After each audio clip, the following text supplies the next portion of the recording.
Welcome to a Frameworks and LSR Consulting hardware tutorial for security hardware.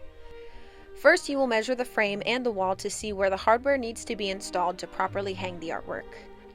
Now you will install the anchors, which requires a hollow divot in the wall, which can be made using an awl or another pointed tool. Install the top two anchors. Now you can drill top screws into the top anchors inside the security brackets. Make sure the lips of the security brackets are facing upward. You can double check your hardware is in the correct place by temporarily hanging up the artwork. The lip of the security bracket should slide right into the gap of the security hardware on the back of the frame. Now you can install the T-screw anchor on the bottom. Use the T-screw wrench to rotate the screw into the anchor until it is almost completely inside, but leave the T in a horizontal position so it can fit inside the bottom hardware.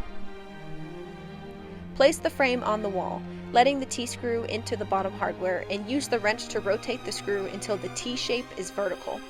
This locks the frame to the wall. To unlock the frame, just rotate the T back to a horizontal position.